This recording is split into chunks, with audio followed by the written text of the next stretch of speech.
de tudo, muitíssimo obrigado pela presença de vocês, por uma sexta-feira estar aqui conosco. Para quem não conhecia a ARFOC, a gente está em processo de troca de exposições, então por isso que a parte de cima da galeria está desmontada, tá com... Mas, independente disso, continua a funcionar, continua a andar, e uma das coisas mais gostosas e importantes que a gente tem aqui nessa casa é receber amigos e grandes profissionais como Antonelli. Antonelli é um forte jornalista, um documentarista, uma pessoa incrível, um ótimo contador de histórias. Ele vai se apresentar melhor, mas é um profissional extremamente experiente, que já produziu para os principais veículos do mundo todo, já deu livros, participou de exposições, tem prêmios, ou seja, é um profissional daqueles que a gente, para numa sexta-noite, troca uma cervejinha para ouvir as histórias. Vocês obviamente já conhecem alguma coisa, sabe que é um italiano que vive aqui no Brasil há mais de 20 anos, né? Certo? É engraçado porque quando a gente vive fora, a gente vira o país da gente, né? Eu já morei fora e, o brasileiro, o italiano. Você pode passar, meu pai passou 40 anos aqui falando português. Então, mas isso é com muito carinho, você que já entende o Brasil até melhor do que a gente, às vezes, né?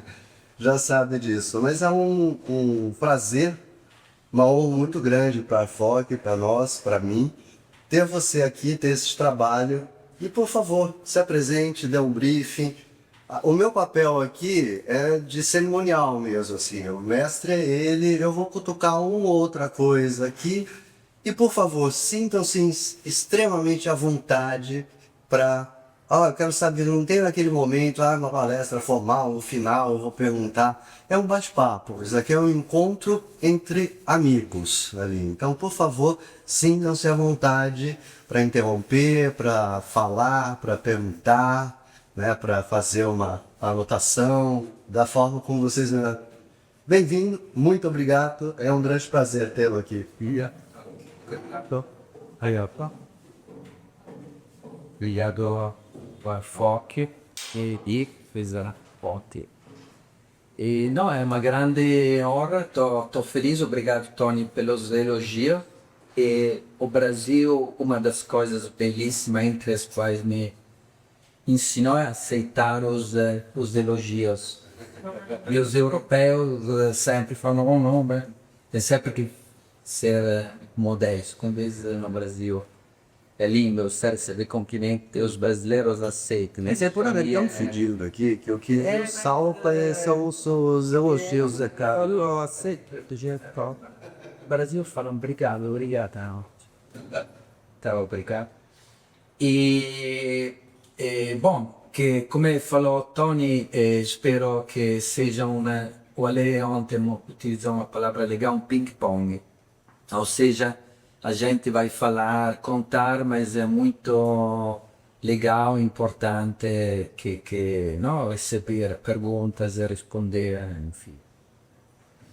Eu acho que cada uma não quer saber, tem curiosidades próprias e tal. É legal, não, receber essas curiosidades. Então, eu sou de origem italiana, moro no Brasil de forma fixa há 18 anos, mas faz já 20 anos, mais de 20 anos que, digamos, viajo, mas moro há 18 anos. O sotaque parece que ontem. É muito tempo, especialmente no Nordeste. Tanto que começou como brincadeira, mas eu me defino italo-baiano. E realmente começou como brincadeira, mas agora passou a dizer que sim, porque durante esses 18 anos, pegamos a maioria da minha vida brasileira foi na Bahia, em Salvador. Morei em São Paulo também, gostei, mas digamos que a Bahia e Salvador é talvez o Brasil. Eu sempre digo o Brasil mais longe da realidade de onde eu venho e por isso para mim é mais interessante. Tanto que nesse livro, nós estamos aqui para conversar um pouco desse livro, digamos que 60-70% das fotos são do Nordeste, não? Do Brasil. Eu digo das fotos porque nesse livro estão mais ou menos 100 fotos do Brasil, do meu Brasil, não? Que Tony posso começar a dizer, um pouco explicar o título, come nasceu, não? A ideia do livro, o livro. Extremos Cotidianos, porque, bom, você sabe muito bem, é um país extremo, não? Eu falo de uma forma positiva e para mim é extremamente interessante isso, mas é um país que, digamos, não deixa indiferente, enquanto eu venho de uma realidade de uma pequena cidade das montanhas dos Alpes italianos que é muito cinza, digamos, aqui é tudo extremo. Então, o livro foi construído justamente sobre esses extremos, que seja sagrado e profano, masculino e feminino, beleza e tragédia, não? São extremos que se alimentam. E eu sempre digo, são extremos, mas não são opostos. Essa é uma sutileza, mas é muito importante, porque, por exemplo, no sagrado e o profano precisam um do outro, não? Eu vejo, por exemplo, as festas, os rituais religiosos em Salvador, mas nos interiores, assim, começam sempre de uma forma sagrada, sim, mas depois chega a parte mais profana, não?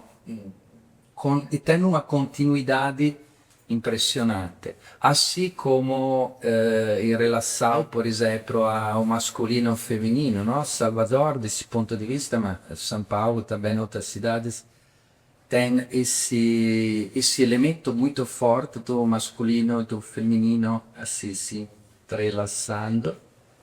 E assim como é a beleza e a tragédia, não é? Acho que é como o dia e a noite, cada um precisa do outro para ter um sentido pleno, não? Então esse livro é feito de, principalmente, depois tem aqui o Ale Luar, que fez a curadoria do livro, não? E pode acrescentar umas coisas, acho interessante sobre isso. E a ideia era de apresentar esses extremos, não? E, por exemplo, Você me permite só? Sim. Quando você fala desses extremos e que eles não são opostos, vendo o teu trabalho, eu pensei muito isso. Eu falei assim, é vida, é um livro de vida, né? Porque a vida é o positivo e o negativo, né? Nós colocamos valores e pesos em cima do que é positivo, em cima do que é negativo, mas nada vive sem esses. Então, quando eu vi o teu trabalho, eu falei, cara, eu tenho um trabalho de registro de vida, né? Até me fugiu a ideia, sabe, dos dois pontos, porque a vida é isso, né? A nossa vida do dia todo é esse, é encontrar nos dois pontos e a gente não fica só feliz, só triste, só isso, só aquilo. Então, o que me chamou muito a atenção é assim, caraca, o rapaz me fez um livro de vida, né? mas eu acho é um elogio, mas aceite nesse elogio, como eu aceito, o Brasil é um país vivo, não? A gente se encontrou uns dias atrás com o Tony conversando justamente sobre isso, ele viajou bastante também, não, fora do Brasil. E realmente o Brasil, e não falo isso assim, falo isso e é por isso que eu gosto e quero morar sempre aqui. É um país vivo, não? Enquanto, por exemplo, na Europa, digamos, voltando para a Europa, depois de muitos anos do Brasil, não consigo encontrar essa vida como tem aqui. Até tentei sair do Brasil, mas é viziano, então realmente. E Seja claro, porque às vezes, no, eu sempre falo isso, as pessoas pensam, ah, mas você é gringo, tem um olhar exótico, não. Eu sou muito consciente do meu olhar, eu sou muito consciente dos problemas, das mazelas. Aliás, o livro, no, é muito duro por algumas coisas, então não é que não faço desconto sobre Samson, mas é equilibrado sempre, tem um equilíbrio incrível de vida, não? Porque a vida é beleza e tragédia, não? Tem como escapar, então, mas você se sente vivo e que faz um sentido. O que eu posso acrescentar mais é que dentro desse livro tem uma, digamos, um Brasil urbano. Não? Eu gosto muito de fotografar as cidades, não me interessa muito esse contexto do Brasil, das grandes capitais metropolitanas. Então, é um livro urbano. O próximo livro será sobre o sertão ou outras coisas, mas digamos que o Brasil que sempre me interessou, me chamou a minha atenção, esse Brasil pulsando, urbano. Então, é isso. Queria um pouco mostrar algumas fotos para vocês entenderem um pouco a ideia do livro, não? O livro começou com essa ideia de duplas de foto. Só se você vai falando, eu vou só deixar mais bonito aqui pra você. Então, si è costruito por foto duplas, no? Por esempio, questa è una das dípticos, NAT, si chiamano dípticos, non si chiama di duplas, di foto. Nesse caso tem uma foto muito legal, assim, que foi tirada em Fortaleza, desse menino pulando, no? Ele está fazendo parkour, que é essa disciplina urbana, sem provavelmente nem saber o que é, mas ele está fazendo parkour, no? E nessa ponte, e è accompagnato esse díptico o equilibrado por esse dessa fotografia, no? Que quase parece que esteja continuando, no? Dos pilares si tornano umas balas, no? Essa tirei no Rio de Janeiro, no Complexo da Maré. E esse outro díptico que è interessante si chiama Stella, che foi a maior Yalorixá que o candomblé teve. Eu tive a honra de ser muito amigo dela. E sabe, esse díptico è quasi come se ela stesse appuntando arco e flecha, che do Xossi, ela era mestre do Xossi, contro esse tanque, no? Di guerra durante un passato naturale no Rio de Janeiro. E talvez agora esse é o meu díptico preferido, che gosto muito dessa mulher idosa così che è altiva, estremamente altiva, che quasi parece enfrentar um tanque de guerra, no? Esse outro, assim, essa outra dupla interessante, che essa mulher, esse homem tem quase a mesma expressão, no? Embora che esteja in un contesto completamente differente. Aqui estamos numa escola de samba, enquanto aqui estamos na rua. E então, a ideia do livro foi essa, dos dípticos, e com o Ale, com o curador, desenvolvemos, ele propôs de quebrar um pouco esse díptico e criar uma sequência fotográfica, no? Então, na curadoria dele, além dos dípticos, ele fez uma sequência, no? de forma que o livro tivesse um movimento, não? Então, tem todo um trabalho sobre as cores, as sequências. Por exemplo, o livro começa com uma dominante marrom e depois se torna verde, vermelha e termina em azul. Não sei.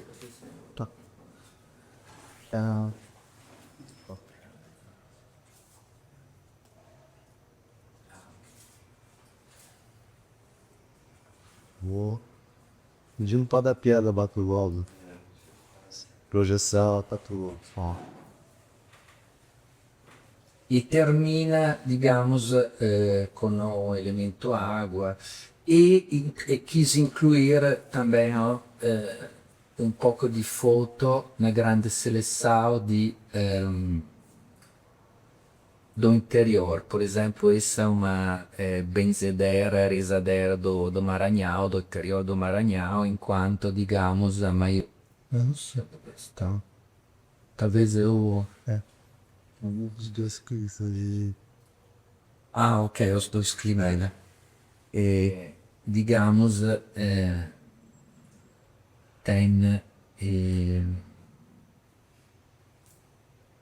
além dos dípticos sequências, mas tudo tá entrelaçado, não? Tem um fluxo quase sem poder respirar do começo ao fim. Agora, Leonardo, conta uma coisa pra gente. Esse projeto, ele surgiu assim, surgiu como um projeto e você saiu a captura disso, ou você, ao ver teu material, entendeu que muitos de nós, fotógrafos, temos isso. Às vezes você vai fotografando, chega um certo dia, ele separa para olhar e fala assim, eu tenho uma história aqui dentro. Como é que foi isso? Assim, ou tem aquele que, tem um projeto que eu quero sair à rua e buscar tal coisa. Como é que funcionou isso, nesse que é o processo de criação? Tony, por enquanto eu falo. E então, bom, a gente trabalhou muito, como eu falei, sobre o material desses 18 anos. Então, tem aqui dentro várias cidades onde morei, onde fotografei. E muitas fotos são do fotojornalismo, são fotos que fiz para fotojornalismo, outras por projetos pessoais. E eu, desde sempre, quase gostava de encostar as fotos. Também porque posso contar, isso é interessante, um pouco para entender, o meu primeiro dia de Brasil foi em Fortaleza, porque a única pessoa que conhecia era uma amiga da época da universidade, a Mônica, que trabalhava numa ONG em Fortaleza. Então, em 2006, encontrei ela em Fortaleza e ela me levou a um projeto na extrema periferia de Fortaleza e construímos uma casinha de tijolo com umas crianças lá na favela, e era realmente favela, barracos, assim. Então, meu primeiro dia foi assim, rodeada dessas crianças, fizemos essa casinha, foi ótimo, dormimos lá. No dia seguinte fomos pro Fortal, que é uma coisa, um carnaval fora de época, caríssimo. Então, nesses primeiros 2 dias do Brasil, já vi duas realidades muito distantes, não? Que nem se comunicam, não? Porque esse carnaval era tudo no cordal, badá caríssima, tinha outra, também tem outras pessoas, outras cores, não? Então, esse já desde o começo do meu Brasil me marcou muito essa... Tinha essa mulher que em cima do trio elétrico gritava lá cantando, depois descobri que era Ivete Sangalo, mas né? Nem sabia quem era. Tudo no Abante. Então, Milagre, a gente vai dizer que esse livro é um passeio pela tua história de Brasil, desde quando você aportou aqui. Com certeza, né? Tem sempre, digamos, o sagrado e profano, talvez nos últimos anos é o que me chama mais atenção, por exemplo, não nessas duas fotos que sempre tem uma Yansá, um orixá que está na dança dos orixás, aqui uma dança completamente profana, no? Na rua. Então, o Brasil esse também, não? Um sagrado profano extremamente, bom, aqui extremamente profano. Ou não. Ou não. Na verdade si mistura com o sagrado perché aqui estamos na festa di Iemanjá, o 2 de fevereiro, Salvador, é a maior festa do candomblé. Essa foto tem 10, não, 12 anos, 13. E, enfim, tinha essa mulher, assim, eu nunca entendi se era um ritual ou uma performance, não? E não quis saber. Essa foto na Bahia é muito famosa. Não sei perché, mas se eu entrar num restaurante e mostrar essa foto, todo mundo conhece, é impressionante. Porque viralizzò oggi, no? Poderíamos dizer. E de vez em quando ele escreve, eu sei quem é a mulher, me manda o isso. Mas eu não, cheguei à conclusão que não quero saber. Já chegou, né? Não quero saber, não quero saber o que ela. Eu acho muito interessante essa. Inclusive é engraçado porque eu mostrava, eu sempre levava para uma estela de shows umas fotos impressas, a gente passava umas tardes conversando, brincando, assim, rindo. E é interessante porque quando ela viu essa foto, e fez exatamente deu essa gargalhada. Aqui é outro momento, mas foi interessante, no? Essa reação.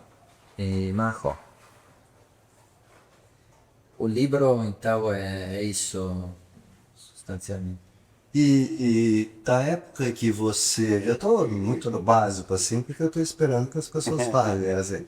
Mas essa revisita do trabalho, que eu acho que todos nós fotógrafos fazemos isso de vez em quando, e aflora uma ideia. De quanto aflorou, quanto tempo mais você continuou, ou isso é o que permeia o teu olhar sempre? Né? Não tem, assim, não tem a ver com o livro, é um recorte que eu pus no papel, mas eu vejo a vida desse jeito. É mais ou menos isso? Posso arriscar dizer isso? Sim, com certeza. Mas que eu vejo a vida desse jeito, eu diria que é o que me interessa da vida, não? Justamente porque eu realmente venho de uma cidadezinha de província muito, se digo, toda bonitinha, completamente sem graça. Então, me chama muita atenção tudo que sai assim, do que é o cotidiano banal. Então, talvez arrisco dizer que nas minhas fotografias eu percebo umas coisas que passam às vezes despercebidas por muitos, porque para mim tenho sempre esse estupor, essa surpresa. É muito precioso essa me surpreender. Eu trabalho muito nessa coisa que é quase que criança, mas prezo muito e tento sempre guardar, apesar de cansar, não? Todos os meus fotógrafos, não, tem épocas que estamos um pouco cansados das nossas fotos, de olhar, mas eu tento preservar sempre esse Encantamento. encantamento. Eu costumo dizer que quando a gente perde de encantamento, a gente deve guardar planta. Porque a única forma de ver a vida é se encantar, se perturbar por ela, né? A gente tem... Oi? Não pode, economia, filha. Tá mal crise, isso parece. Desculpa. Então eu acho que todos nós aqui passamos por esses... Todos nós dos pais que fotografam, eu acho que a gente passa por isso. Tem momentos que a gente não cria, que a gente está ali no piloto automático. Eu brinquei com você, né? A gente faz, eu costumo ter uma expressão que é você vira taxista de câmera, né? Você leva a câmera até determinado lugar e ela faz e você volta para cá, né? Por quê? Porque a gente está sem o encantamento nesse momento. Agora eu quero te perguntar. Inclusive, desculpe, Pois. pegando carona, para mim é um drama quando tenho que fazer uma pauta para uma agência, não? Eu trabalho na Rhodes FP, tenho a pauta e quase nunca consigo tirar foto que eu acho legais. Por quê? Justamente por isso. Porque você tem que tirar um determinado tipo de fotografia, tem que correr, tem que não entregar rápido, tem que fazer uma edição, então eu fico muito frustrado com isso, não? Porque penso, putz, tenho foto incríveis que tirei quando pude me permitir encantamento, enquanto quando estou numa pauta tem tantas coisas na cabeça que se pensar que não pode se permitir esse encantamento. O grande risco que eu vejo que a gente tem na produção, você fala em dípticos, eu costumo sempre brincar com dípticos. Eu acho que a gente tem uma coisa do commodities, né, que é trabalhar para servir e colocar um produto que seja vendável, porque muitas vezes os fotógrafos se incomodam com isso. Né? A gente tem um produto na mão, né, que precisa vender. Né? Quando você vai para uma agência, ela aplaude teu olhar, mas ela quer, acima de tudo, colocar no máximo de jornais possíveis no dia seguinte. Então é um commodities. E aí eu faço essa brincadeira do díptico, e quando a gente faz pra gente é agricultura familiar. Que você vai cuidar do teu morango, que você vai adubar a tua terra, que você vai com calma, né? Mas eles são complementares também, né? Dá pra ver isso no teu trabalho. Agora eu quero pedir uma gentileza para você. Muitos dos nossos pais daqui, alguns são jovens profissionais, o mercado de trabalho mudou e a gente não vai falar disso, mas é uma coisa interessante de como é que é não é subsistência, a tua existência profissional. Porque você faz trabalhos para jornais, revistas e agências, mas você não é Deus. Né? Como é que você organiza a tua linha de produção e, consequentemente, monetiza isso? Eu tomo a liberdade de perguntar isso, porque para os jovens profissionais, tem muitas vezes que a gente olha no caminho e fala assim, eu só vou conseguir sobreviver de fotografia se eu estiver numa grande agência. Eu queria fazer isso, mas eu não fui. Aí você pega, nós estamos a 80 km da praia, 2 de fevereiro, não sabe? Nós temos aqui, desculpa te apontar. A Bia é um expoente disso, é uma jovem profissional que não está atrelada diretamente a nenhuma agência. Né? Você olha para fora no manual dela, é uma filha da puta, ela está em todos os lugares e basicamente ao mesmo tempo. Né? Assim, mas são raros os profissionais que. O que você falaria para esse jovem profissional que está perdido porque eu não encontro meu espaço numa maldição? Mas então, eu posso falar do que eu faço. Eu vivo de fotografia. Eu venho de uma família humilde, então, da minha... inclusive, nos primeiros 2 anos que estava no Brasil, eu dava aula numa escola de italiano, porque ainda não tinha engatinhado no mundo da fotografia. Mas, digamos, eu tenho muitos trabalhos, como diz um amigo ator, o meu trabalho é procurar trabalho, não? Então eu passo todo dia umas 2, 3 horas de manhã, como cedo, lá mandando e-mail, coisa, WhatsApp, assim. E então trabalho para as agências, faço vídeo, que digamos hoje em dia é pelo menos a metade, 60% das minhas entradas são com vídeo. É uma pequena tragédia, porque desde que comecei a fazer vídeo, a minha fotografia deu um pouco uma caída. Que não falamos outro dia. São 2 linguagens difíceis. Eu não sou multitasking, aliás, eu já tenho problema de concentrar em uma coisa só, imagine em 2 áreas completamente diferentes. Não? Então, bom, um vídeo, agora estou produzindo um documentário sobre a migração italiana para o Museu da Itália. Vendo fotografia fine art, trabalho pelas ONGs, isso me ajuda também, né? Tenho projetos com umas ONGs. Então faço muitas coisas para me virar. aos jovens, porque de vez em quando encontro uns jovens, no? Tempo atrás fui na PUC e me perguntaram a perspectiva de trabalho para os jovens dessa área do jornalismo. Eu acho que tem grandes perspectivas, porque hoje e todo mundo fica surpreso, não?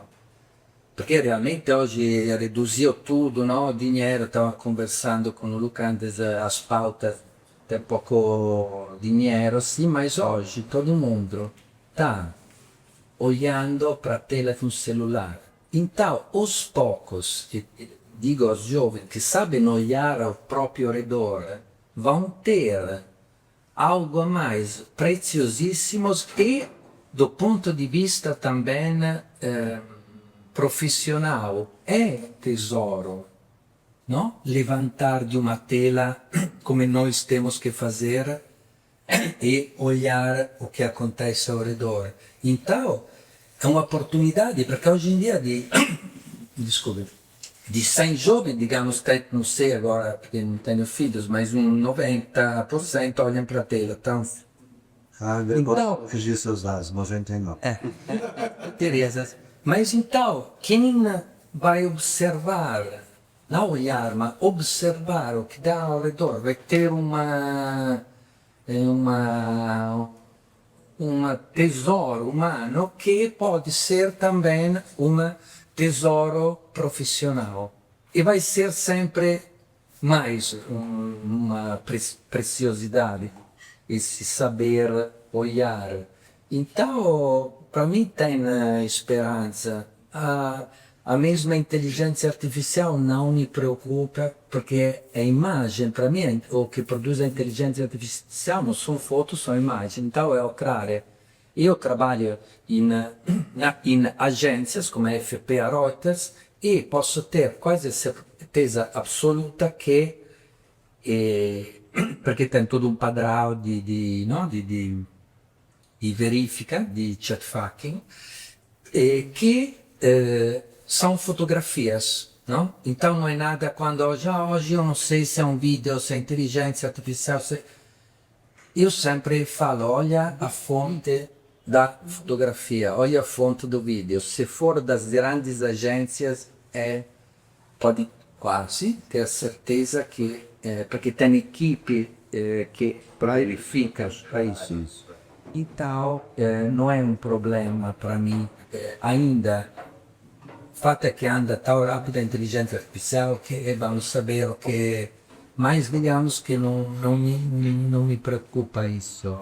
Mas quando para um dia particular da inteligência artificial, acho que agora a preocupação não é a inteligência artificial, é a polícia humana. Né? Eu acho que a gente tem que se preocupar mais com a polícia humana e com a inteligência artificial. Que na verdade está errada até a palavra inteligência artificial, que ela praticamente escolhe dados da inteligência, processamento da inteligência umana.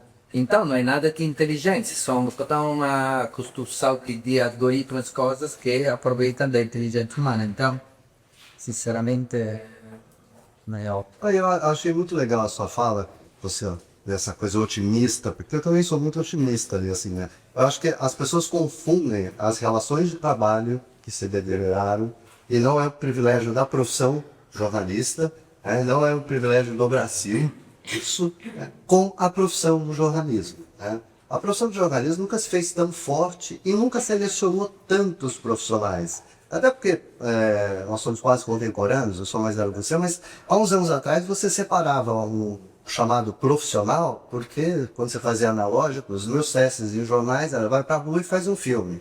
O editor olhava, se ele não tivesse xadrez, eu estava em equipe. Hoje não, hoje eu tenho que ter mais o que dizer, né? Porque todo mundo hoje fotografa. Então a minha fotografia, a minha história a ser contada, né? Eu digo a nossa história de nós profissionais, ela tem que ser muito mais contundente, ela tem que ter força, tem que ser estruturada, tem que ter começo, tem que ter meio, tem que ter fim. Quando eu comecei na profissão, eu não sabia contar a história e não precisava, não era cobrado por isso. Porque bastava entregar uma foto, dominar, era quase como quem soubesse programar videocassete, né? Acho que era uma das coisas mais difíceis do mundo.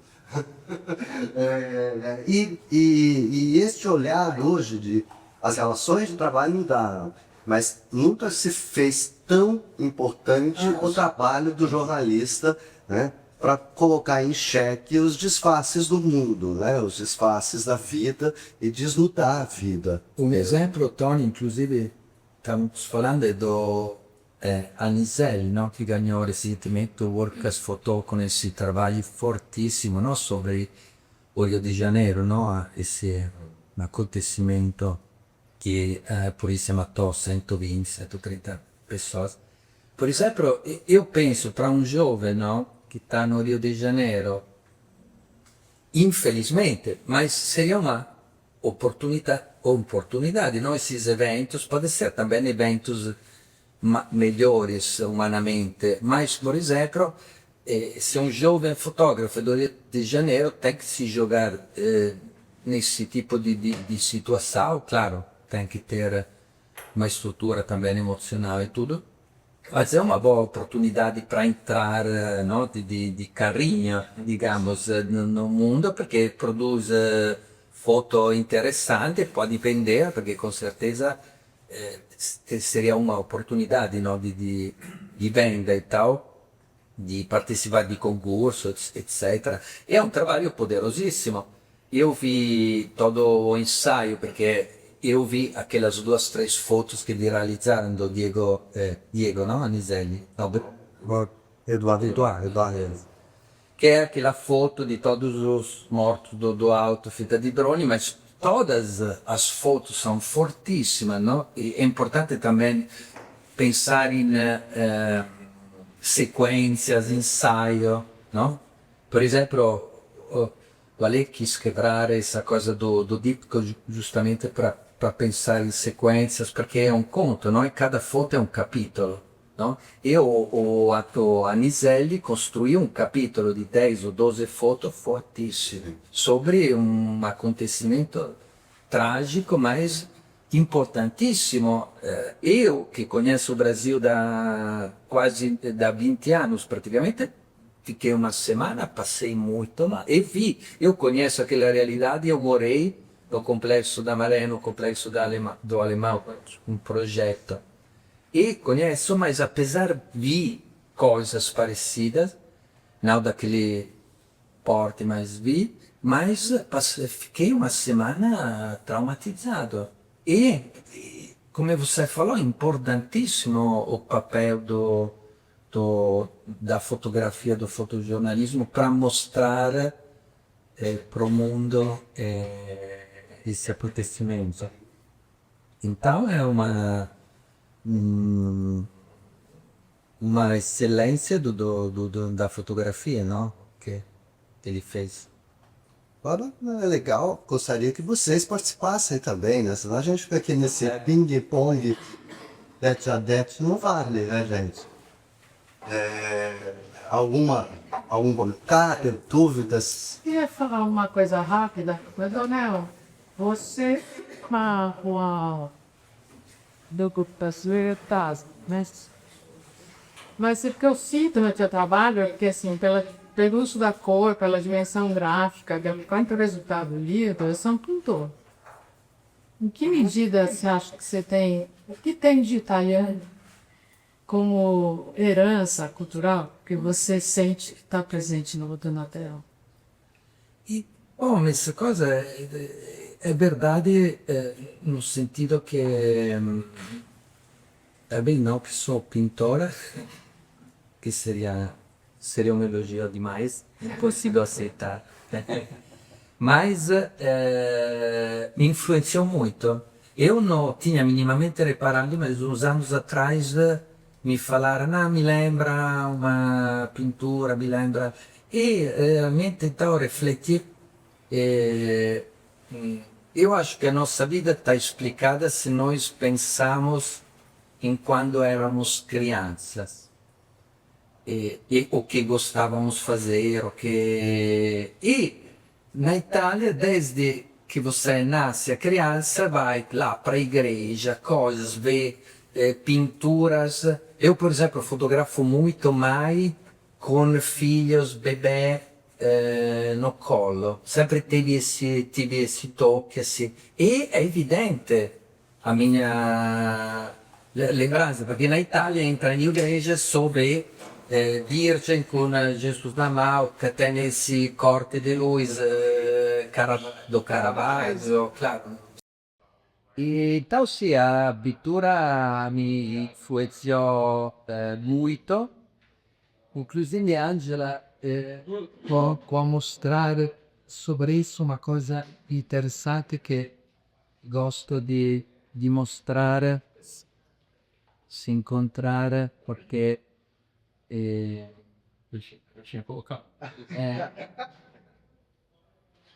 mas vedo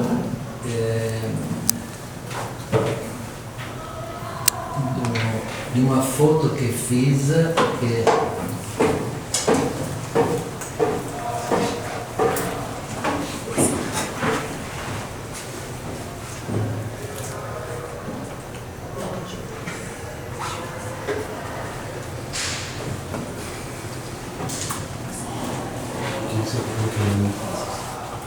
la foto do cara no sofá.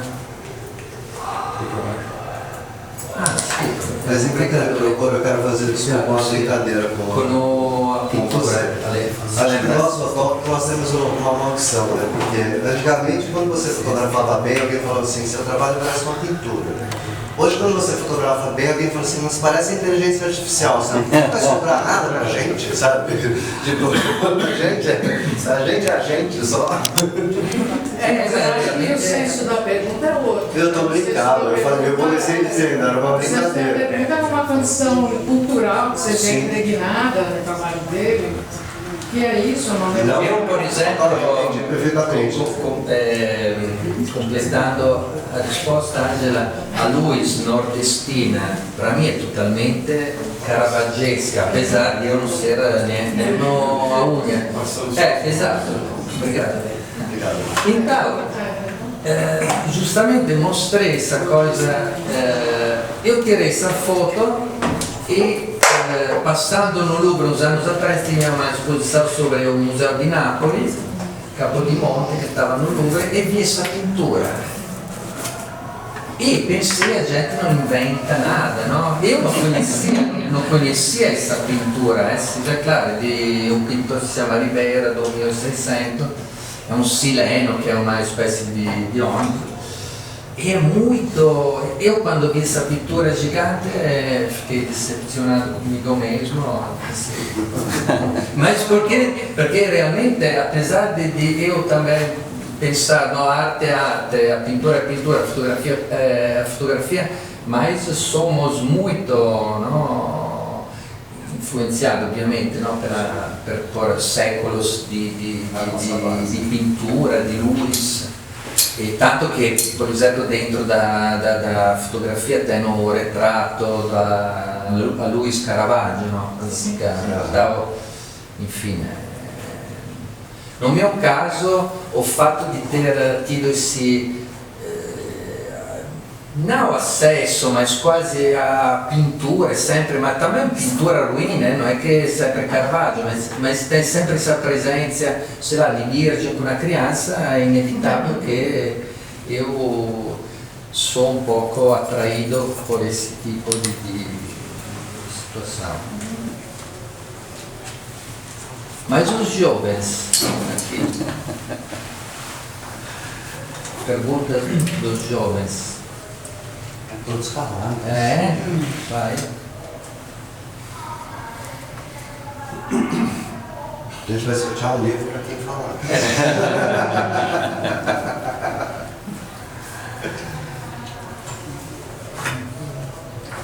Tá, enquanto eles pensam. Esse livro não é um livro de fotos e reportagens fotográficas, né? Então eu percebi porque ele é pautado lá fora pelas agências. O que interessa do Brasil a imprensa lá fora, entendeu? Em termos de imagens, porque isso não é um livro de uma outra forma até caberia, né? É que nem você falou, você sai com a obrigação de fazer o trabalho, você nunca esquece de fazer o que você gostaria de fazer. Então eu queria saber como é que você tem que ficar a imprensa de lá gostaria de ver do Brasil, gostaria de não, quero ver do Brasil. Eu, na verdade, trabalho para a Reuters AFP do Brasil, então fotografo o Nordeste. Eu trabalho su colaborador dele no Nordeste perché eu conheço muito bem o Nordeste, então fotografo o Nordeste, depois vai para a imprensa e vai, pode ser a festa religiosa come fiz na Semana Santa com 200 mulheres de véu, todo de preto, rezando, andando descalça, que aparecia só uma olha assim, não sei, do navio que perdeu óleo no litoral baiano, eu me lembro, comecei com as manifestações, ovviamente o carnaval, nos últimos anos menos, eventos, a política, não? Então, digamos, em cada essas grandes agências, em quase cada país tem uns colaboradores e eles fotografam a realidade do país e naquele dia, não, os jornais, a mídia do mundo inteiro escolhe, digamos, as fotografias. Então não tem algo do Brasil específico que vai para fora. Apesar das pessoas fora do Brasil gostam muito do Brasil. Eu na França, morei 3 semestres na França e falava, você é de onde? Eu sou italiano. Ma moro no Brasil. Então depois falava, sou italo-brasileiro, que quase, não oficialmente, mas quase. Então já os franceses ficavam animados, gostam do Brasil. O Brasil é um país, e não apenas pelo futebol, no carnaval, é um país que fora do Brasil é querido. Eu vi isso na Itália também, então é bom isso. Você falou da sua transição, da sua composição da fotografia com o vídeo, assim. Isso se deu por interesse, por curiosidade ou por necessidade, por assim dizer? Mas as duas coisas, porque hoje o vídeo é preponderante e será sempre mais. Inclusive eu falo para os jovens, realmente eu falei do olhar específico de se olhar ao próprio redor, mas com a fotografia e o vídeo. Mas os jovens são muito mais hábeis da minha geração em saber fazer as duas coisas, não tem o mínimo problema. E será sempre mais preponderante o vídeo, mas narrativamente falando são duas linguagens muito mimi. Eu ainda prefiro a fotografia, mas acho o vídeo, o documentário, digamos, vídeo documentário interessantíssimo, porque ao meu ver protagoniza mais as pessoas, não? Enquanto numa fotografia o recorte, o olhar é muito mais fala do fotógrafo, no vídeo o fato de ter a fala, não, da pessoa, eu acho que é muito mais protagonizante, talvez essa palavra não existe, mas dá para entender, não? Então me interessa o fotógrafo nunca é invisível, mas eu tento sempre protagonizar, destacar, justamente nós fotografamos pessoas, a fotografia, pelo menos que me interessa, é feita de seres humanos. Apesar de adorar a fotografia de natureza, animais, adoro, mas não sou minimamente capaz, não tenho a paciência, a habilidade por esse tipo de fotografia. Mas o vídeo tem essa coisa de contar de uma forma mais ampla, digamos, não mais profunda, porque a fotografia tem fotografia que são contos. Por exemplo, essa por exemplo é um conto, é ótimo porque apareceu essa fotografia. Vou botar no espaço isso. Então essa fotografia é um pequeno conto, não? Perché è tão cheia de detalhe Inclusive esse é um carnaval fora di época, in plena Semana Santa. O Levi estava, foi o ano passado, e nós siamo in Beleco do Capunga, e tinha esses caminhões paus de arara e tinha homem vestido de mulher com verdadeiros transexuais. Todo mundo junto, feliz, uma bandinha que tocava marchinha e rodava para essas comunidades quilombolas. Todo mundo entrando nos bares, tocando marchinhas, todo mundo bem, né? Não tinha essa coisa do homem se vestir de mulher para menosprezar. Não, era todo mundo junto, curtindo. E que inclusive depois de uma semana de romarias, encenações sagradas, coisas, foi uma alívio. É o meu Brasil. E a gente acompanhava, entrava nos caminhões, assim, é interessantíssimo, não? Inclusive tem na moto, tem um homem vestido de mulher que está dirigindo uma mulher, não, que dá para ver o cabelo curto, que era uma amiga dele, tem a escrita Deus é mais, está cheio com as mulheres vendo de moto, enfim, dá para ver que é um contexto rural, tem todos esses... Não, você não entende bem. É um pequeno conto, digamos, então a fotografia é profunda, o que é que quero dizer, tanto quanto o vídeo, mas o vídeo protagoniza mais as pessoas, mas é o meu ponto de vista. E assim, Antônio, eu reparei que você usa muitas vezes em que você acaba fazendo parte também da cena capturada. Você se aproxima perto das pessoas, faz os retratos, faz a cena. E eu gostaria de entender também como que foi a sua inserção nessas cenas que você captura. Como que faz pintar, como que você foi recebido, como que... a recepção, como foi recebido assim, dentro das cenas que você fotografa que se insere no meio. Então, primeiramente no Brasil as pessoas gostam de ser fotografadas, e já isso ajuda muito. Em outros países é um problema, não? Aliás, a gente quando viaja às vezes fotografa, encontra uns problemas em outros países porque não tem esse querer ser fotografado assim. Então, de base tem isso que é bom, ajuda muito.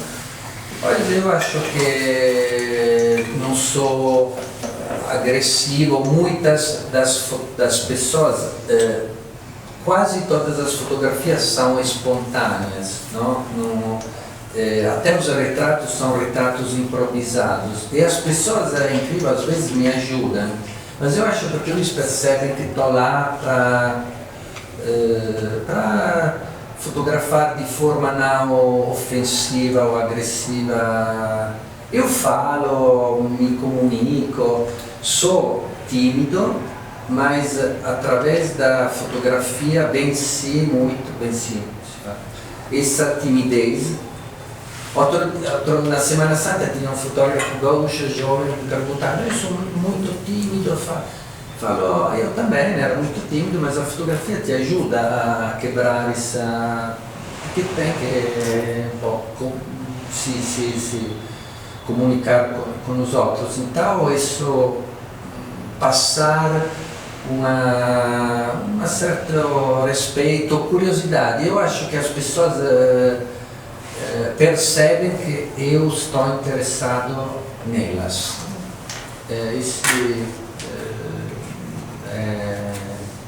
Tanto que, por exemplo, no livro tem umas fotos cruas assim, mas eu acho que de base nós fizemos um trabalho assim que até as fotos mais fortes, nas fotos mais fortes assim, tem uma certa dignidade, não, pessoal? Por exemplo, nesse homem deitado no sofá, não? Ele parece a pintura, mas porque ele tem uma pose de rei, não? Parece quase. Então, essa coisa é importante, não? E as pessoas são inteligentes e percebem isso. Depois, às vezes, pensa, sei lá, em contextos, vê um cara estrangeiro, devem achar que sou um pouco assim, bizarro.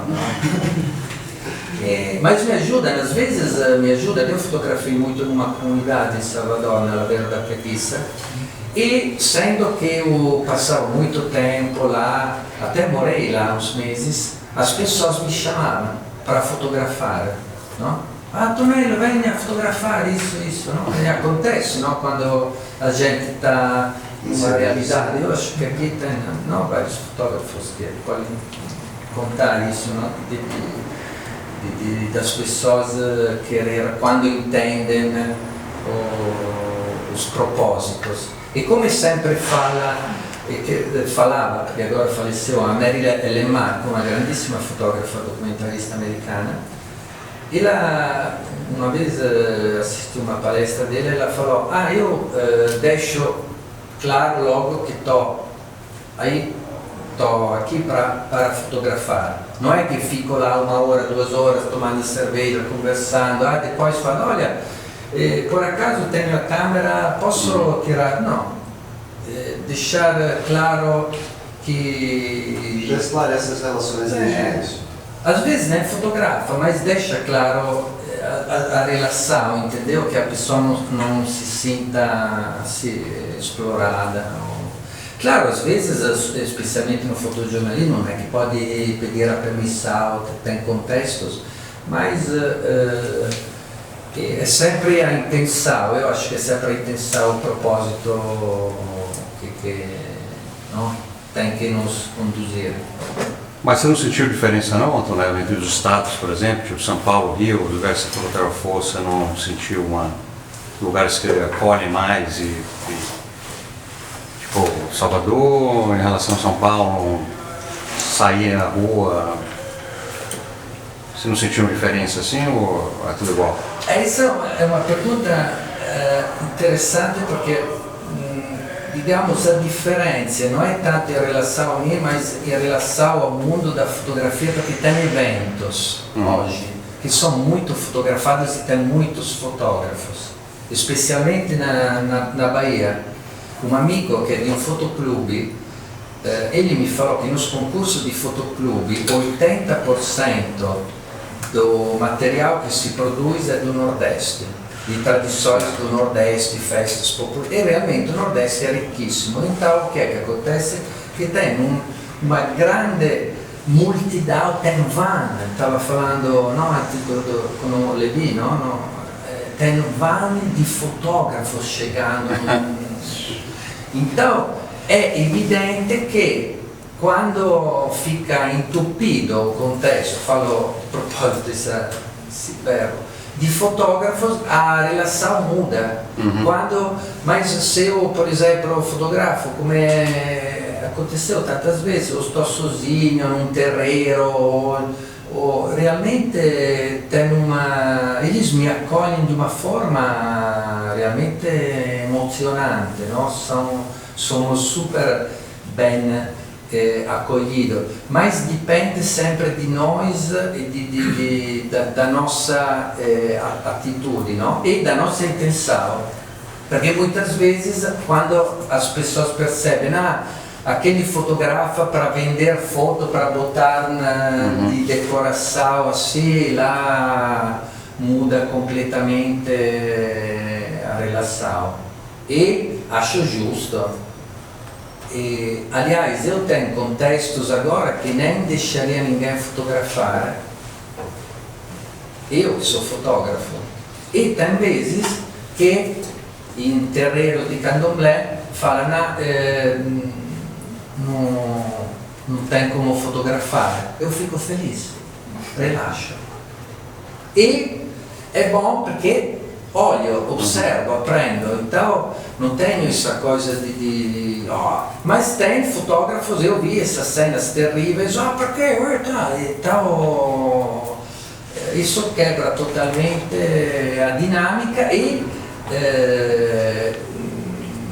piora a situação, e é muito ruim para mim também, tem eventos que não fotografo mais porque tem um excesso de fotógrafo, mas faz parte. Oggi, desse ponto di vista, è un grande problema. Siamo multidão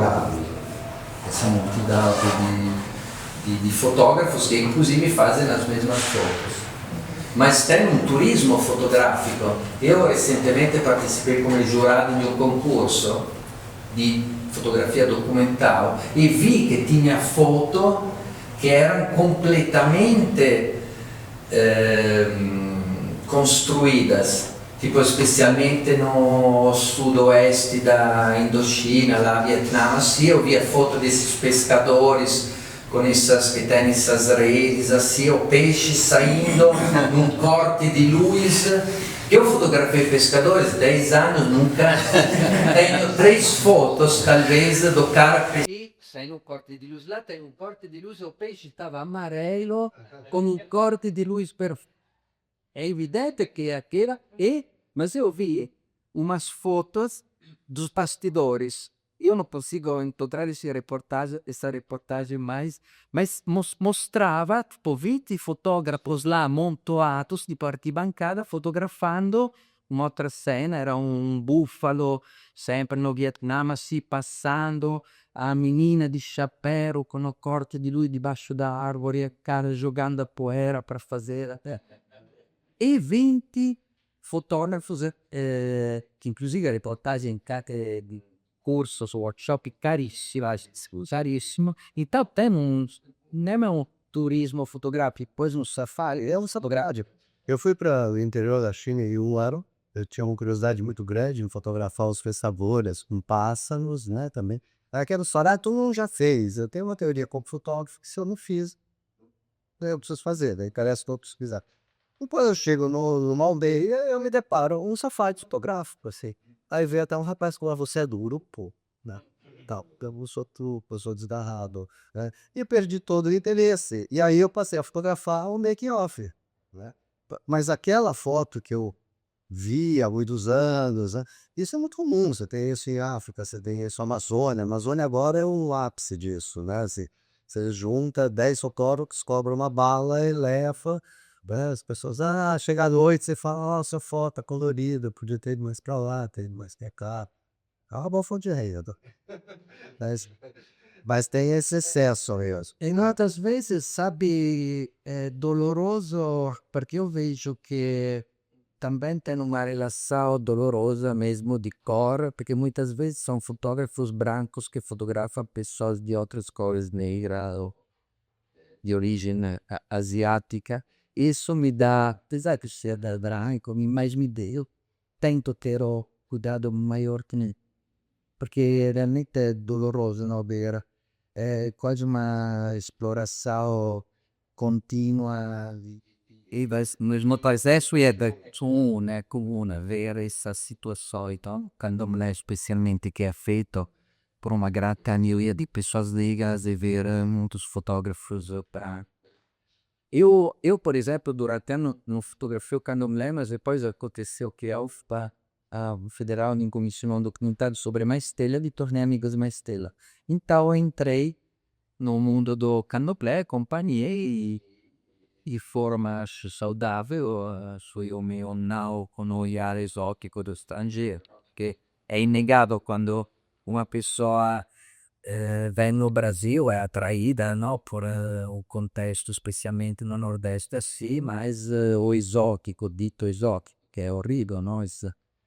Então tem que ter muito cuidado, não, para não ser, para não ter esse olhar assim. Então, acho que é sempre bom se perguntar quais são as minhas intenções, não, no ato fotográfico, por que estou fotografando. O fotógrafo tem que respeito. Para afirmar uma boa foto, a primeira base é o respeito. É com o que a gente vai fotografar. Tudo fica mais fácil, mais simples, né? Quando você só essa coisa extrativista, né? Eu vou tirar ali, porque aí eu vou vender aqui, eu vou produzir ali, né? Não.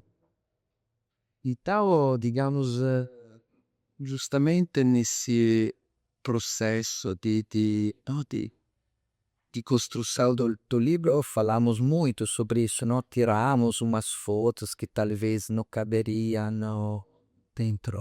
Era importante que fosse um livro forte, mas que tivesse um certo... Pensou esse processo curatorial, eu digo, ABI, assim. E ali, quanto é que durou? 6 meses, né?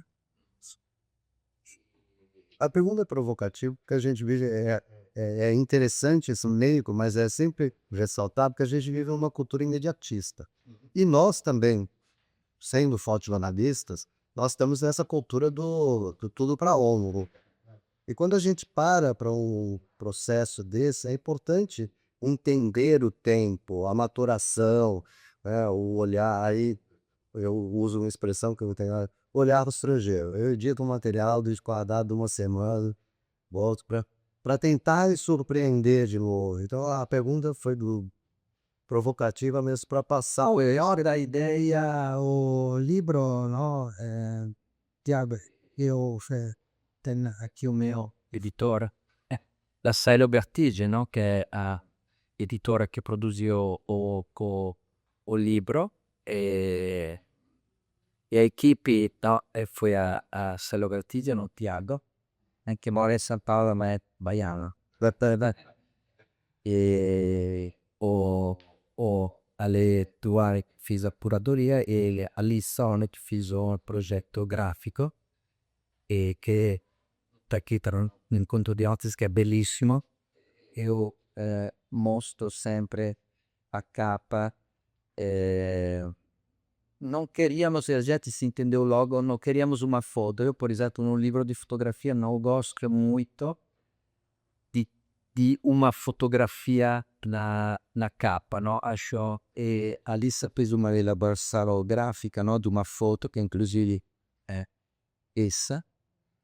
E escolheu inclusive o vermelho e o preto, que são as cores de Exu, que o Exu é essa entidade, que não é um mexá, mas é uma entidade do candomblé, que é uma ponte entre o divino e o humano, interessantissima, e di rua, come noi fotógrafo di rua, então acho uma bellissima intuição que lá teve. E, bom, falo un po' perché acho interessante, o libro tem a lombada esposta per di che quer dizer engraçado di Salvador vendi un libro para minha professora di yoga e falou, está estragada.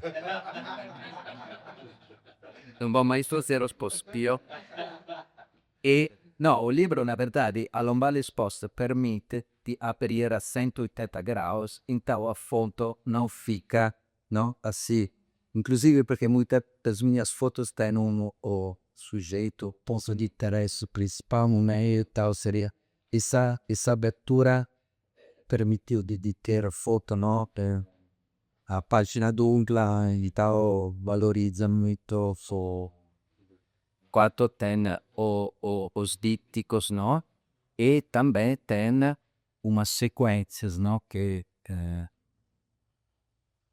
di fotografia e tem uma alternanza, é um fluxo muito interessante, no? Di fotografia, sempre tendo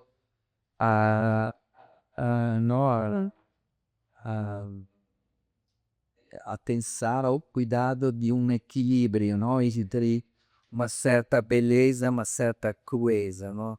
Digamos, então... mas conseguimos em 6 meses, foi até rápido, apesar de eu sempre ter dúvida, mas o que eu sempre falo, estou muito feliz que saiu o livro que eu queria. Mas é realmente corajoso, que depois de meses olho que penso é realmente o livro que... E eu te faço agora uma pergunta quase infantil, mas que eu adoro fazer para todo mundo que produz um livro, principalmente nesse mundo digital hoje. E produzir livro hoje é um ato de resistência, né? Não é mais, é um ato de coragem, de resistência e eu costumo acrescentar, de desobediência. Mas aí eu te pergunto, por que o livro?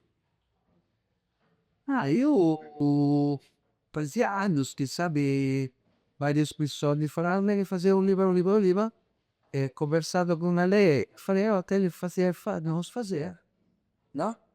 Ele se leva até o dia, desafiador aos lugares, descendo a Baixa Augusta, onde era. Bom, ele até falou, era exatamente aqui. Falou, vamos fazer. Bom, então fizemos montamos essa equipe e realmente, além de ter feito o livro que eu queria agora, quero fazer, já estou pensando no segundo, mas é viciante, não? Faz ora para ver. Essa estratégia da desobediência, dinheiro mais obediente do começo E é viciante perché vai, te faz, Porque um livro é realmente uma coisa que tem um começo e um fim, não? Eu acho que cada fotógrafo tem que... Eu pensava, claro, obviamente tem custos, essa é uma coisa de revequia desobediência, porque infelizmente, no? A cultura, produzir cultura, tem custos, especialmente para não para as pequenas editoras, não? E tal é realmente não, muito parabéns ao Céu Artigiano, Tiago, porque realmente é como você falou, um ato de resistência, então compre, não? Para ajudar a existir. Mas a parte disso, podem fazer mais perguntas. Última pergunta. Ali tem uma curiosidade sobre ela. Tem uma pergunta difícil. Nesse livro tem quantos anos? 18. Mas não iniciava no Brasil. Você acha que sua fotografia, que quando você chegou, e a sua fotografia de hoje mudou? Porque, obviamente, esse caso é muito difícil. Mas se fizesse para mim, isso quer ser segunda, vai. Mudou, inclusive, um fotógrafo que nem gosto muito, mas eu acho interessante, tem fotógrafos que talvez não gosto muito, mas tem um papo. Eu leio muita entrevista de fotógrafos ou livros deles falando, acho interessantissimo. O Steve McCurry não é um grande fotógrafo, mas não é entre os meus fotógrafos preferidos. Uma vez, numa entrevista, falou uma coisa interessante, falou, na vida de um fotógrafo tem um ano, 2 anos dourados, em que tudo se encaixa, você fez foto, ele fez o exemplo da época do Afeganistão, da menina, ele fotografou o Afeganistão, as chuvas na Índia, tudo como nesse ano, que é 83. Ele falou, eu poderia ter parado. Não, porque é incrível, porque o trabalho é inegável, é a história da fotografia, mas é uma coisa interessantíssima. E no meu minúsculo mundo, que não é obviamente do Steve McCurry, eu tive 2, 3 anos mágicos, não na década da preguiça, 2013 e 2014. Depois, e cada foto que eu vejo ainda, tirava menos fotos, mas cada foto tinha uma coisa... Tem fotos que estão guardadas, mas tinham coisas... E hoje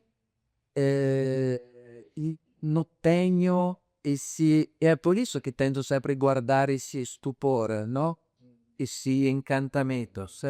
Vou usar essa palavra. Yeah. Esse encantamento. Temos que... Não, você não falou, é difícil não? Em projetos de longo prazo, especialmente manter esse encantamento, não? E no Brasil, eu tive anos que saí do Brasil justamente porque estava perdendo esse encantamento, mas agora voltou. É muito importante mantê-lo vivo, não? Um país vivo como o Brasil é importante e não se repetir. Outra coisa que por exemplo, o Salgado Gênesis é um trabalho fortíssimo, mas eu vejo que dentro do trabalho poderosíssimo do Salgado tem trabalhos, ao meu ver, se claro, muito mais incríveis. Ou, sei lá, a Serra Pelada. Para mim, a Serra Pelada é o maior... Não, a maior reportagem de todos os tempos. Toda. Então, mas é difícil, não? Não se, especialmente dai documenti teve uma carreira de 40 anos. E o Alex Webb também vejo um outro grande fotógrafo que aprecio. Mas é bom, uma coisa que você falou de Serra Pelada, que é uma reportagem incrível. Talvez você conheça, senão ele convida para conhecer. Quais trabalho de Juca Martins, Serra Pelada? Eu vi umas fotos em cores, inclusive. Não, mas o trabalho dele, certo? Ele esteve 2 anos antes do Salgado lá, assim. É uma obra-prima. O Salgado tem um grande mérito como fotógrafo, mas tem um mérito muitíssimo maior em como passar de trabalho dele, né, pro mundo, ali, assim. Mas o trabalho de Juca Martins em Serra Pelada, assim, é algo... Isso é no seu livro? Tem livro. Inclusive a capa do livro do Juca Martins, a foto é repetida por Salgado 2 anos depois para a capa do livro dele. Inclusive, Angela, finalizzando la tua pergunta, per me è il maggior trabalho da storia della fotografia perché è Inferno di Dante. Io sono formato in letteratura, davo sobre Dante, tal tempo, sai dessa cosa? O no, Dante Alighieri scriveva Inferno, Paraíso, Purgatorio. É o inferno. Salgado conseguiu, mas não é uma coisa literária, é um inferno verdadeiro. Não? Então, para mim, é ginocchio todo mundo. Perguntas, Paulas? Paulas, gritos, tietagem.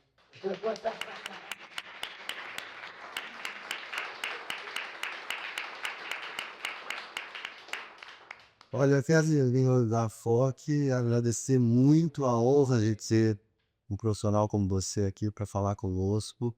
Agradecer a todos vocês que optaram por um sextor mais um pouquinho diferente, mas eu acho que essa troca é o que nos mantém, é a brasa do encantamento, né? Eu acho que a gente, para se manter encantado, a gente precisa, né, sentar na mesa do bar, mas sentar também para ouvir o outro, né? E esse exercício de ouvir os nossos pares é extremamente enriquecedor, né?